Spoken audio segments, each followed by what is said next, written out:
July 25th, 1944, west of St. Lo, Normandy. Lieutenant General Fritz Bayerlein watches the sky literally turn black. Wave after wave of heavy bombers pass overhead like an industrial conveyor belt. Explosives drop so densely that craters merge. Tanks are flipped upside down. Men lose their minds under the crushing, concussive pressure. In minutes, roughly 70% of his frontline troops are killed, wounded, or psychologically shattered. Hell, Bayerlein later admitted, was not as bad as what they experienced. How does an elite armored division that successfully held off the Allied military machine for 7 weeks suddenly cease to exist as an organized fighting force in roughly 1 hour? This isn't a simple story of overwhelming American numbers inevitably crushing an exhausted German army. That is the myth of Normandy. The reality is far more unsettling. This is the story of a military machine that successfully forced a vastly superior enemy to fight entirely on its own terms. For 7 grueling weeks after D-Day, the German command executed a masterclass in defensive warfare, bleeding the Allies for every yard of French dirt. They built a dangerous illusion of control. They proved that if you force a mechanized superpower to fight in a claustrophobic maze of ancient hedgerows, their massive industrial advantage can be almost completely neutralized. It was a fundamental clash of paradigms, an army engineered for tactical brilliance and lethal localized counterattacks versus an industrial system that was about to realize it didn't just have to fight within the environment, it could completely erase it. What happened to Panzer Lehr wasn't just a defeat, it was the violent rewriting of the rules of warfare. But to understand how the German High Command was so deeply blinded to the catastrophe about to engulf them, and how a defensive network that felt so impenetrable could unravel so fast, we have to rewind the clock. We have to look at the false reality they were confidently living in just weeks before the bombardment. To understand how an entire command structure could be lured into a fatal sense of security, you have to stand in the Norman bocage. Look at a map of northwestern France in the summer of 1944, and you see clean lines, sweeping arrows, and clear objectives. But step off a narrow dirt road anywhere south of the invasion beaches, and the map immediately becomes useless. This wasn't a traditional battlefield. It was a centuries-old grid of natural fortifications. For hundreds of years, Norman farmers had marked their property lines with towering earthen banks, some reaching 10 feet high, heavily woven with the thick, impenetrable roots of oak, ash, and hawthorn trees. Between these massive walls ran sunken lanes, worn deep into the ground by centuries of wagon wheels, turning them into dark green tunnels where sunlight barely penetrated. To move from one field to the next meant scaling a sheer wall of dirt and roots, pushing through dense summer foliage, and stepping into a perfectly enclosed kill zone. There were thousands of these fields. They stretched for miles, a vast, claustrophobic honeycomb that swallowed entire armies. For the German military, bleeding from years of grueling war on the Eastern Front, the bocage was an absolute gift. It was an environment that perfectly matched their tactical doctrine. The German army in Normandy did not fight as massive, unwieldy formations. They operated through the concept of the Kampfgruppe, flexible ad hoc battle groups combining infantry, machine guns, anti-tank weapons, and perhaps a handful of armored vehicles. In the hedgerows, a massive division wasn't necessary.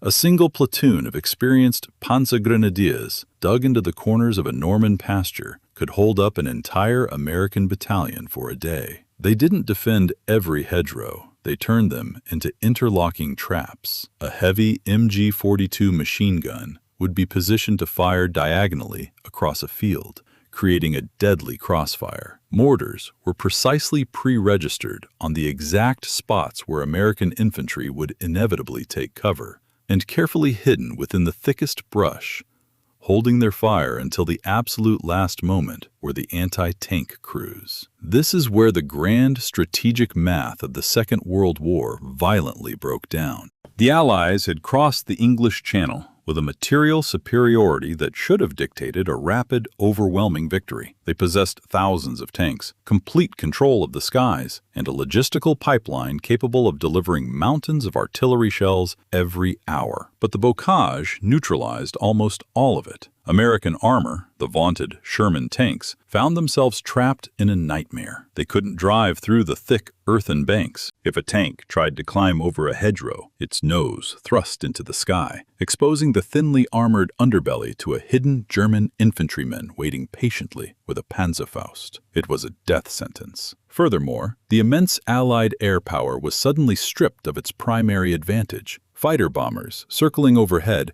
couldn't see through the dense canopy of summer leaves and ancient trees. The engagement ranges were terrifyingly intimate, often 50 yards or less. The front lines were so fluid and the combatants so close to one another that American pilots routinely risked dropping bombs on their own troops if they tried to intervene. And the staggering artillery advantage? It was severely degraded when forward observers couldn't see past the next line of trees to call in accurate fire. The war was physically compressed. It shrank from sweeping armored maneuvers into brutal, localized knife fights in the mud and the roots. As June bled into July, this claustrophobic war began to warp the perspective of the German high command. Every day the Americans attacked. Every day they took horrific casualties to secure a single field, only to find the next field defended just as fiercely. The replacement depots for the American First Army were being emptied of infantrymen just to maintain the slow, agonizing crawl forward. For commanders like Fritz Bayerlein of the Panzer Lehr Division, a dangerous confirmation bias was firmly taking root. They were looking at the casualty ratios. They were watching the agonizingly slow pace of the Allied advance. They were witnessing their own veteran troops expertly dismantle American attacks, using only a fraction of the firepower. The German officers began to believe a deeply comforting lie. They concluded that if they could just keep the battle confined to these narrow lanes and small pastures, the American industrial machines simply didn't matter. They felt they had successfully solved the problem of Allied superiority. The German localized defense was working exactly as intended. They were inflicting unsustainable losses, buying critical time, and proving that tactical superiority and terrain could outmatch raw industrial output. They weren't fighting as demoralized remnants trying to survive. These were highly motivated, lethal units, confident in their ability to hold the line indefinitely. The bocage had become their shield, and they trusted it completely. They were so focused on their success in the micro-tactical battles that they failed to realize they were building their entire defensive strategy inside a trap. On the other side of the hedgerows, a profound realization was dawning at the headquarters of the American First Army. Lieutenant General Omar Bradley and his staff recognized that playing by the German rules was strategic suicide. The American military was not designed to fight a war of attrition over individual dirt banks. They were losing thousands of men to gain mere yards. The grim mathematics of the bocage dictated that if they simply tried to become incrementally better at hedgerow fighting, they would bleed to death before they ever reached the open roads to Paris. The American command realized they could not win the battle as it was currently defined. They had to stop fighting the terrain and start destroying it. They needed a fundamental paradigm shift. If the German defensive system relied on compressing the war to a distance of 50 yards and nullifying American air and artillery power, the Americans had to find a way to instantly expand the battlefield. They couldn't just punch a hole in the line. They needed to completely erase the conditions that made the German defense possible. They had to unleash the full, unmitigated weight of their industrial and strategic might in a way that had never been attempted in tactical ground combat. They needed to stop fighting in the bocage and instead obliterate the bocage itself. This cold realization set the stage for one of the most audacious and terrifying gambles of the Western Front. On the morning of July 24th, the American First Army attempted to execute this massive paradigm shift. The plan, codenamed Operation Cobra, called for heavy strategic bombers, the massive 4-engine B-17s and B-24s, normally used to level industrial cities deep inside Germany, to be utilized as close support artillery. But integrating strategic bombers into a tightly packed, localized battlefield was an untested, incredibly dangerous concept. And almost immediately, the sheer friction of war intervened. A thick layer of heavy cloud cover rolled over the Normandy coast. Visibility plummeted. At the last possible moment, the Allied command aborted the mission. But the recall order was broadcast too late for the lead bomber formations already thundering toward the target zone along the Saint-Lô to Perrier road. In the confusion, several bomber groups dropped their payloads through small breaks in the clouds or strictly on instruments. The result was chaotic. Bombs fell wildly off target. Hundreds of tons of high explosives shattered the landscape, but lacking visual markers, a significant portion fell short, killing and wounding over 100 American infantrymen waiting in their jump-off positions. It was a tragic, disjointed strike, the clumsy misfire of a massive weapon. Directly beneath this chaotic bombardment was Lieutenant General Fritz Bayerlein. From his command post, he absorbed the shockwaves of the disjointed Allied attack. He watched the earth erupt, took stock of his casualties, and evaluated the combat readiness of his Panzer Lehr Division. And then, he made a decision that was perfectly rational, deeply rooted in the previous 7 weeks of combat, and utterly fatal. Bayerlein analyzed the scale of the strike. He knew the Americans had been building up for a breakout offensive. He had just endured an attack by heavy bombers, a terrifying escalation certainly, but one that his dug-in troops had ultimately survived. The lines were still intact. The division had held. Drawing on the deeply ingrained confidence of the hedgerow campaign, Bayerlein concluded that the Americans had just played their masterstroke and failed. He believed this scattered, aborted run was the main event, the grand preparatory bombardment for a ground assault that he was now perfectly positioned to crush. Confident that the worst was over, Bayerlein issued a fateful command. Fearing an imminent American infantry attack across the freshly cratered fields, he directed his forward elements to reoccupy their front-line trenches and fortified hedgerows along the Saint-Lô road. He ordered the tank commanders to bring their Panthers and Panzer IVs out of deeper cover and position them directly behind the infantry, ready to deliver the lethal, localized counterattacks that had defined the Normandy campaign. He was packing his men shoulder to shoulder into the exact footprint of the American target zone. Every machine gunner, every radio operator, and every tank crewman he moved forward was stepping directly onto the X on the map. Bayerlein went to sleep that night, convinced he had just absorbed the heaviest blow the American military could deliver. He had no idea that the disjointed bombing he had witnessed wasn't the attack. It was just a mechanical misfire. And by moving his finest troops forward, he had just willingly concentrated the entire combat power of his elite division into the epicenter of the most devastating tactical bombardment in the history of warfare. At exactly 9:38 on the morning of July 25th, the illusion of German control in Normandy evaporated. The low hum of aircraft engines, initially a distant vibration on the horizon, rapidly swelled into a deafening, chest-rattling roar. General Fritz Bayerlein, standing near his command post, looked up and saw the sky systematically erased. This was not a localized strike. This was the entire strategic air force of the United States, an armada normally reserved for erasing entire industrial cities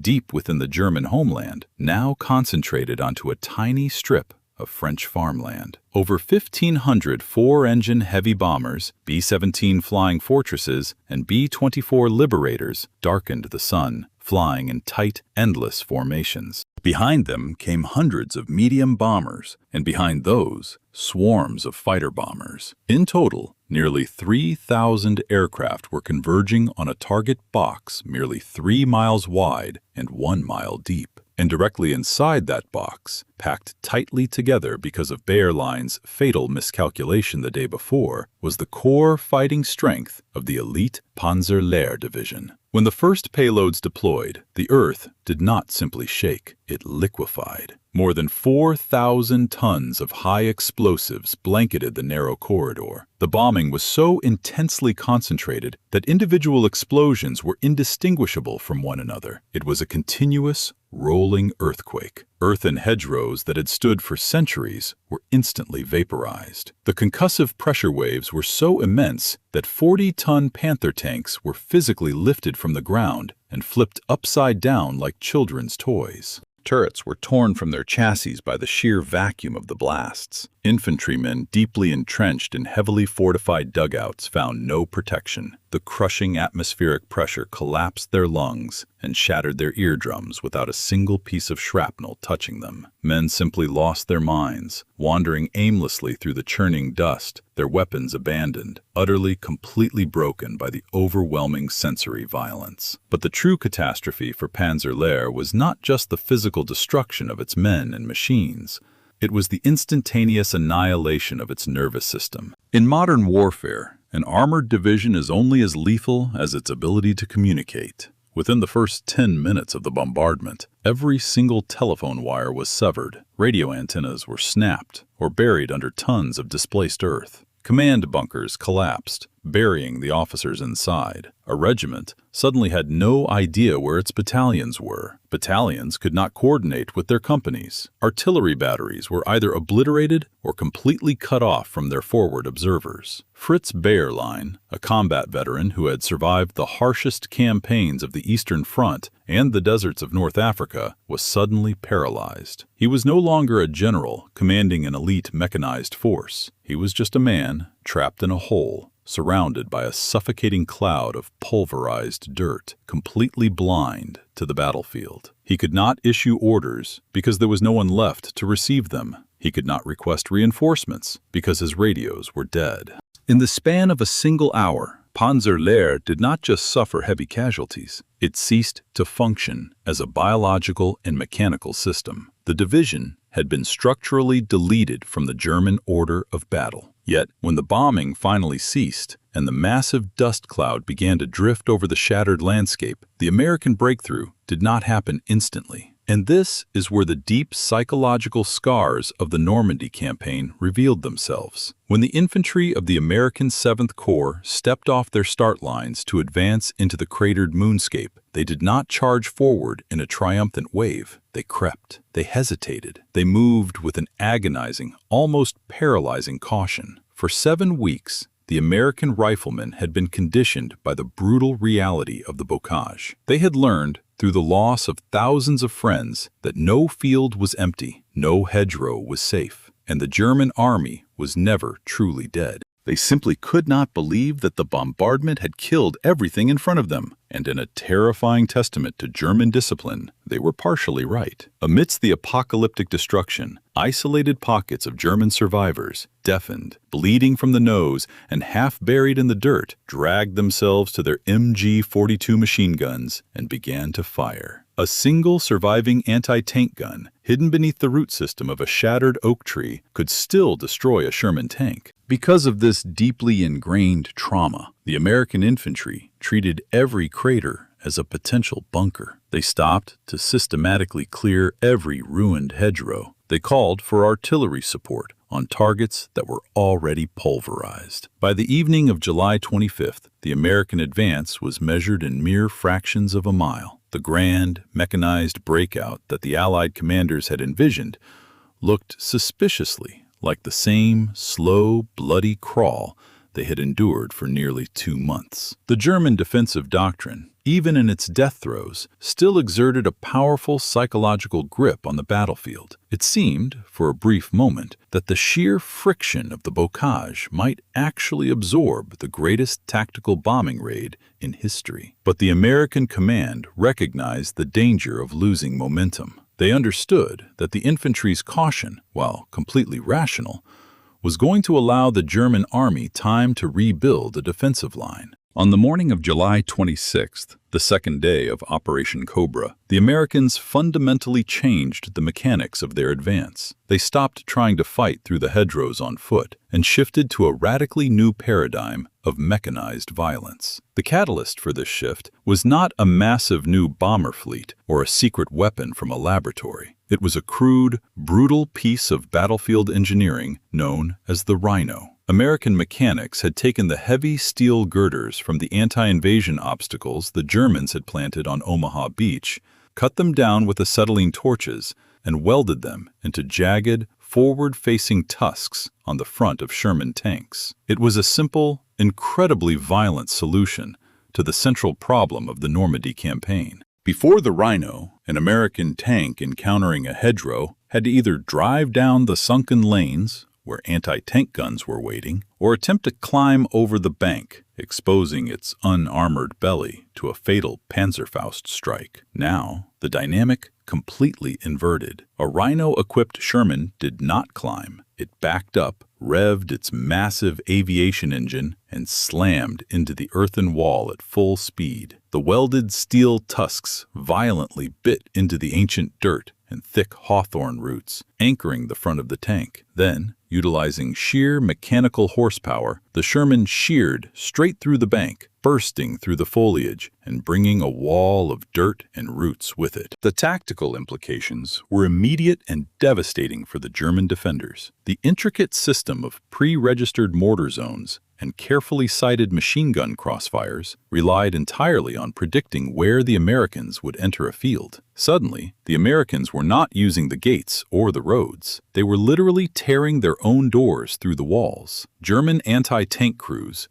hiding in the brush, waiting for a tank to expose its underbelly, instead found themselves crushed beneath tons of collapsing earth as a 30-ton machine exploded through the hedgerow right on top of them. Recognizing that the armor could finally move with impunity, the American infantry instantly adapted. They stopped walking behind the tanks and began climbing onto the engine decks. The rigid separation between infantry and armor dissolved into a highly fluid, synchronized system of movement. A Rhino tank would smash a hole through a hedgerow. The infantry, riding on the back, would pour suppressive fire into the next field. The tank would blast any strong points, and then they would immediately ram the next wall. The pace of the war violently shifted gears. The agonizing metric of yards per day vanished. The Americans were suddenly moving at miles per hour. The boccage, which for 7 weeks had been an impenetrable fortress, was rapidly downgraded to mere scenery. The protective shell of the German army had been permanently cracked. As the American armored columns accelerated, driving deep into the German rear, they broke out of the dense hedgerow country and onto the open, sweeping roads leading south toward Avanches. And it was here that the true, terrifying scale of the Allied material advantage was finally unleashed. For the German forces scrambling to retreat, the sudden transition from the shadows of the bocage to the open pavement was a death sentence. The survival of the German army in Normandy had been entirely predicated on their ability to hide.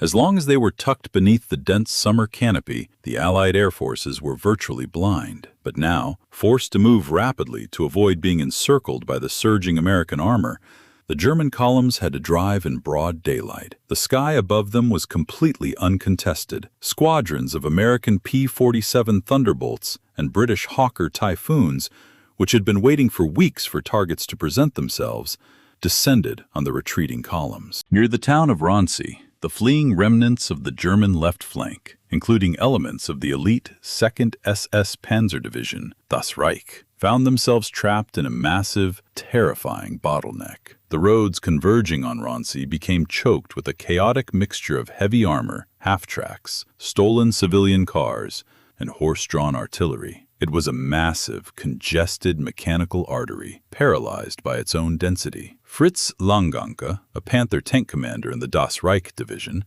found himself trapped in this nightmare. He was sitting inside one of the most lethal, highly engineered armored vehicles on the planet. Its frontal armor could withstand almost any Allied anti-tank shell, and its high-velocity gun could destroy a Sherman from a mile away. But in the Rancy pocket, his Panther was absolutely useless. It was wedged, bumper to bumper, behind a column of fuel trucks and horse carts. There was no room to maneuver. There was no room to turn the turret. The pristine machinery of the German army was rendered totally impotent by a simple traffic jam. When the Allied fighter bombers arrived, the slaughter was systematic. Rockets and heavy machine gun fire rained down on the stationary columns. A single direct hit on a fuel or ammunition truck would ignite a massive fireball, instantly blocking the road for hundreds of vehicles behind it. German tank crews, realizing their vehicles were nothing more than steel coffins on an open highway,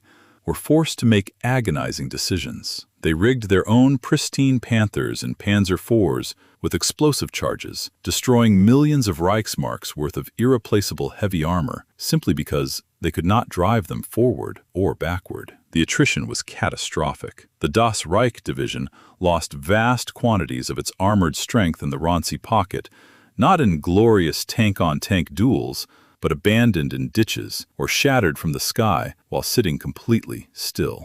The system of tactical brilliance that had defined the German defense had completely unraveled, replaced by exposed panic and mechanical slaughter. The roads running south were choked with the burning, blackened husks of the German war machine. The front line had dissolved. The commanders on the ground, retreating on foot through the smoke, understood with terrifying clarity that the battle for Normandy was lost, and the only logical military action was an immediate, rapid withdrawal to the east to save what was left of the army. But as the survivors of the Ronsi pocket trudged past the burning wreckage of their own tanks, the teleprinters, deep within the secure bunkers of the German High Command, were clattering to life. A direct order was being transmitted from Adolf Hitler, an order drafted on a map board hundreds of miles away, completely disconnected from the catastrophic reality on the ground. The order arriving from East Prussia was as audacious as it was terrifying. Codenamed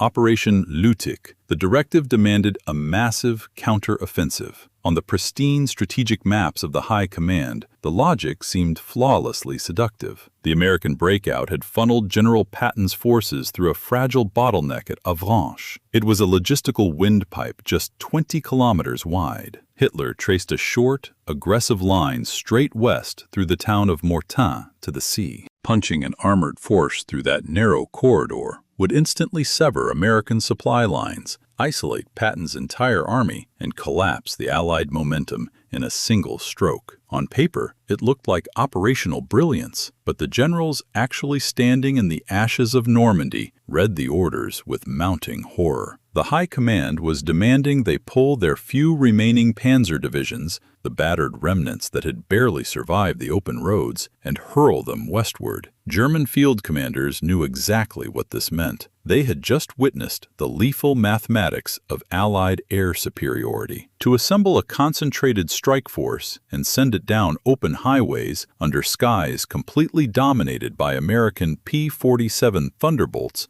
was not a strategic masterstroke. It was an organized suicide pact. Yet, in the rigid machinery of the Third Reich, battlefield reality could not override a direct directive. The assault had to proceed. Knowing that daylight meant aerial annihilation, the frontline officers did the only thing possible to mitigate the disaster. They launched the attack in the dead of night. In the early hours of August 7th, under a heavy shroud of darkness and dense coastal fog, the engines of Panther and Panzer IV tanks roared to life. For a few fleeting, incredibly dangerous hours, the sheer mechanical momentum of the German armor seemed to validate the fantasy spun in East Prussia. The panzers advanced swiftly, slicing through thinly stretched American lines around Mortain. Forward positions were bypassed or dismantled in the dark. By dawn, German spearheads were miles deep into the American rear, steadily closing the distance to Avranches. The illusion of a miraculous reversal suddenly felt terrifyingly real. But as the sun began to rise, threatening to burn off the fog and strip away the armor's only protection, the massive offensive found itself funneling toward a single geographic obstacle. The sweeping red arrows on Hitler's map were about to collide with a piece of terrain that hadn't warranted a second glance from the High Command. Rising sharply above the town of Mortain, commanding a direct line of sight over the exact network of roads the panzer divisions desperately needed to reach the sea, was a rugged, wooded outcropping known simply as Hill 314. Trapped on the rocky summit of Hill 314 were roughly 700 American infantrymen from the 30th Infantry Division. Within hours of the initial German night assault, they were completely cut off. The battalion command post, down in the valley town of Mortain, had already been overrun. By the second day of the siege, the Americans had no food, Medical supplies were exhausted, leaving the wounded in shallow trenches. Ammunition was running so critically low that desperate men were reduced to crawling out under heavy sniper fire to scavenge half-empty clips from the bodies of the fallen. Surrounding them at the base of the hill was a heavily armed, regiment-sized force of elite Panzer and SS infantry troops. By all conventional military logic, this was the textbook setup for a tragic, inevitable American last stand. But the starving men on the crest possessed an equalizer that the German High Command had entirely failed to account for. It wasn't a secret armored prototype or a heavy weapon. It was a 35-pound, battery-operated SCR-610 field radio, operated by a 21-year-old artillery forward observer named First Lieutenant Robert Weiss. That single piece of technology fundamentally altered the geometry of the battle. From his concealed vantage point on the crest, Weiss had an unobstructed, panoramic view of the road network stretching 15 miles in every direction. His radio was not just a communication device. It was an invisible, lethal tether connecting the isolated infantrymen directly to the colossal weight of the American industrial war machine located miles behind the front lines. As the morning fog finally burned off, and the German armored columns attempted to resume their drive toward the sea, they stepped right into the trap. The moment a formation of Panthers clustered at a crossroads, or a company of Panzergrenadiers massed for an assault, Weiss leaned into his handset and read off the grid coordinates. Within seconds, the sky would tear open. Massive, synchronized artillery barrages from heavy batteries located far out of sight would crash down precisely onto the German staging areas. The German offensive violently stalled. The roads around Mortain instantly became impassable kill zones. The attackers quickly realized that to push their armor westward, they first had to blind the American artillery by taking Hill 314. For 5 agonizing days, they threw everything they had at the summit. They launched relentless infantry assaults up the steep, wooded slopes. They pounded the shrinking American perimeter with heavy mortars and direct 88mm tank fire. The condition of the defenders became desperate. Supply drops from Allied cargo planes missed the tiny perimeter, falling directly into German hands. Realizing the seemingly hopeless condition of the defenders, a German SS officer approached the lines under a white flag, demanding an immediate surrender to prevent a massacre. The American commander rejected it outright. The entire axis of Hitler's last great counteroffensive in France was paralyzed by this asymmetric standoff. The Wehrmacht was hurling elite armor against a rugged hill, yet they could not achieve the one objective that truly mattered. They could not sever the connection between Robert Weiss and the Allied artillery network. When the radio's batteries began to fail, threatening to plunge the hill into silence, American soldiers risked their lives sprinting through enemy fire to scavenge fresh batteries from destroyed vehicles just to keep the SCR-610 transmitting. Hill 314 had ceased to be a mere defensive perimeter. It had become a devastating observation post that held an entire Panzer army hostage. For 5 days, isolated and starving men dictated the terms of the battle simply because they kept a single radio alive, channeling a relentless storm of high explosives onto an enemy that could not hide, could not advance, and could not understand how their grand counterattack was being systematically dismantled by one young observer on a rocky outcrop. The 5 days the German army lost trying to silence that single radio on Hill 314 sealed their fate in France. While the panzers bled their remaining strength against the rocky outcrop, Lieutenant General George S. Patton rapidly swung his Third Army eastward, hooking deeply behind the stalled enemy lines. The Avranches corridor was never severed. Instead,